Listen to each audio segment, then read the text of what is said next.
테슬라, 중국서 신형 모델 3 공개. 올 4분기 인도 시작. 테슬라가 디자인이 변경된 신형 모델 3을 공개했다.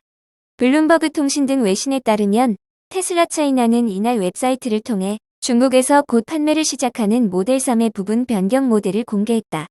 시작가는 25만 9,900위안으로 23만 1,900위안이었던 이전 모델보다 500만원가량 인상됐다. 테슬라에 따르면 1회 충전으로 주행할 수 있는 거리는 스탠더드 버전 606km, 롱레인지 버전 713km이다. 정지 상태에서 시속 100km까지 걸리는 시간은 후륜 모델 6.1초, 사륜 모델 4.4초다. 스텔스 그레이와 울트라 레드 두 가지 새로운 색상도 추가됐다. 이날 공개된 모델 3 디자인은 기존 모델 3과 유사하지만 전장이 1인치 더 길어졌다. 헤드라이트를 포함한 차량 전면부 후미 등 부분이 더 날카로운 모양으로 변경됐다. 테슬라는 음향 시스템과 내부 인테리어를 개선하고 뒷좌석에 8인치 터치 스크린을 추가했다고 밝혔다. 부분 변경 모델 3은 이달부터 중국 상하이 기가팩토리에서 생산해 올 4분기부터 인도될 예정이다.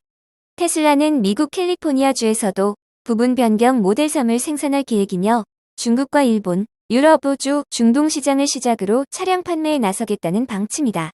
테슬라가 새 자동차를 선보인 것은 2020년 모델 Y 출시 이후 처음이다. 앞서 시장에서는 테슬라가 올해 말 모델3 부분 변경 모델을 공개할 것으로 예상했다. 상하이 소재 자동차 컨설팅 업체 오토모빌리티의 빌 유소 최고 경영자는 경쟁이 치열한 중국 전기차 시장에서 6년 전 모델을 판매하는 것은 구형 아이폰을 사려는 것과 다름없다며 중국 시장에서 승리하려면 세계 어느 시장에서보다도 빨리 움직여야 한다고 말했다. 테슬라 대 리비안, 이번엔 법정서 한판 붙는다. 왜? 전기차 전문 기업 테슬라와 리비안이 한판 붙는다.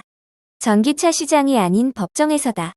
전기차 전문 매체 일렉트릭은 8월 28일 테슬라와 리비안의 영업기밀 침해를 둘러싼 분쟁이 법정 싸움으로 비화됐다고 보도했다. 이 보도에 따르면 리비안은 지난 2020년 테슬라 직원을 채용했다. 소송에 언급된 직원은 채용 담당자 2명, 관리자 1명, 테슬라 충전 네트워크 관리자 1명 등으로 알려진다. 이 과정에서 채용한 직원이 테슬라 내부 문서를 가져와 영업기밀을 훔쳤다는 것이 테슬라 측의 주장이다. 또한 테슬라는 리비안이 차세대 배터리의 핵심 기술을 훔쳤다는 입장이다. 하지만 테슬라 측의 주장에 대해 리비안 측은 혐의를 부인하고 있다. 골드만삭스 애플 추가 상승하려면 5가지 난제 극복해야. 글로벌 투자은행 골드만삭스가 애플이 극복해야 될 5가지 난제를 제시했다. 비즈니스 인사이더에 따르면 골드만삭스는 애플이 약 18%의 추가 상승 여력을 가지고 있지만 앞에 놓여진 난제들을 극복하지 못할 경우 주가 상승이 제한될 것이라고 밝혔다. 마이클 엔지는 애플이 공급망 리스크도 고려해야 한다고 강조했다. 그는 애플의 공급업체가 전 세계에 진출해 있지만 대부분의 최종 조립은 중국에서 이루어진다며 미국과 중국의 지정학적 리스크가 고조될 경우 공급망 네트워크가 흔들리게 될 것이라고 진단했다. 경쟁 업체들 사이에서 우위를 점하는 것도 애플이 넘어야 될 산이다. 골드만삭스는 애플이 경쟁사 가운데 가장 크고 풍부한 자원을 보유하고 있지만 모든 사업 분야에서 선두주자로 있는 것은 아니라며 특히 비디오 스트리밍 사업에서만큼은 경쟁사들에게 밀리고 있는 상황이라고 밝혔다. 골드만삭스는 미국 당국의 규제 리스크도 지적했다. 마이클 엔지 전략가는 애플의 모든 활동이 규제 당국의 엄격한 조사를 받고 있는 만큼 반독점 행위가 조금이라도 발견될 경우 애플이 상당한 규제 리스크에 시달릴 수 있을 것이라고 경고했다. 끝으로 마이클 엔지는 애플의 자본 배분 문제를 지적하며 자사주 매입 과정이 투명하지 않을 경우 규제 당국의 개입을 피하지 못할 것이라고 강조했다. 마이클 엔지는 애플이 다음 달 아이폰 15 출시를 앞둔 상황에서 앞서 언급된 난제들을 극복할 경우 주가 상승 랠리가 지속될 것이라며 애플의 주가가 현재 수준에서 약 18% 이상 더 오를 수 있을 것이라고 밝혔다. 골드만삭스는 애플에 대해 매수 투자 의견과 $222의 목표가를 제시했다. 중국 첫 자국산 생성형 AI 승인. 바이두, 어니봇 출시. 중국이 자국산 생성형 인공지능을 처음으로 승인했다. 챗GPT 등장으로 촉발한 생성형 AI 경쟁이 심화할 것으로 보인다. 일본 니혼 게이자이 신문에 따르면 중국 기술기업 바이두는 자사가 개발한 생성형 AI인 어니봇의 출시를 당국으로부터 승인받았다고 밝혔다. 당장 이날부터 바이두는 어니봇을 대중들에게 선보일 수 있게 됐다. 바이두는 어니봇 기반의 새로운 앱도 출시할 예정이다. 이날 어니봇에 대한 기대로 홍콩과 뉴욕 증시 상장사인 바이두 주가는 두 곳에서 모두 3% 이상 뛰었다. 제프리스의 토머스 총 애널리스트는 이번 승인은 업계에 긍정적인 놀라움이자 어니봇에는 중요한 이정표라며 어니봇은 사용자의 피드백을 통해 더 개선될 수 있다고 분석했다. 센스타임을 비롯해 지프 AI와 바이추안 등 다른 중국 기술 기업들도 제품 출시를 승인받은 것으로 전해졌다. 자국 기업이 만든 생성형 AI를 당국이 공식 승인한 것은 이번이 처음이다. 이번 승인으로 중국 내 생성형 AI 개발진들은 챗GPT에 오픈AI나 마이크로소프트와 공개적으로 경쟁할 기회를 얻게 됐다. 그간 중국 정부는 빅테크를 엄격하게 규제했다. 이 과정에서 일부 기업들은 뉴욕 증시에서 상장 폐지되거나 사업을 분할해야 했다. 바이두와 알리바바 그룹 같이 AI 개발에 몰두한 기업들은 관련 모델을 수십 개나 만들었지만 당국이 AI에 대한 규칙을 확정하지 않고 제품도 승인하지 않은 탓에 챗봇 출시를 무기한 연기해야만 했다.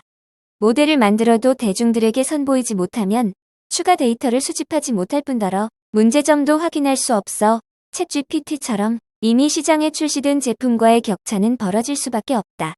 그러나 국가 경제가 좀처럼 회복되지 않자 중국 정부는 올해 들어 규제를 대거 철회하고 민간 부문에 기대기 시작했다. 특히 AI에 관한 관심이 높아지면서 이 부문을 12가지 최우선 기술 중 하나로 지정하고 지원을 약속했다. 이달 중국 사이버 공간관리국이 24개 항목으로 구성된 기술 규제 지침 최종안을 발표했는데 AI와 관련한 규제의 수위를 이전보다 대폭 낮췄다. 일례로 초안에는 제재 위반 시 1만에서 10만 위안 사이의 벌금 부과 문구가 포함됐는데 최종안에선 삭제됐다. 대신 국가는 생성형 AI의 혁신과 발전을 장려하는 효과적인 조치를 구현하고 관용적인 규제를 수행할 것이라는 문구가 담겼다. 블룸버그 통신은 이 같은 움직임은 챗GPT 출시 후 서비스 개발에 수십억 달러를 쏟아부은 중국 AI 업계의 새 이정표가 될 것이라며 다만 중국산 생성형 AI가 텐센트의 리챗처럼 필수 앱 수준으로 도약할 수 있을지를 말하기는 아직 이르다고 설명했다.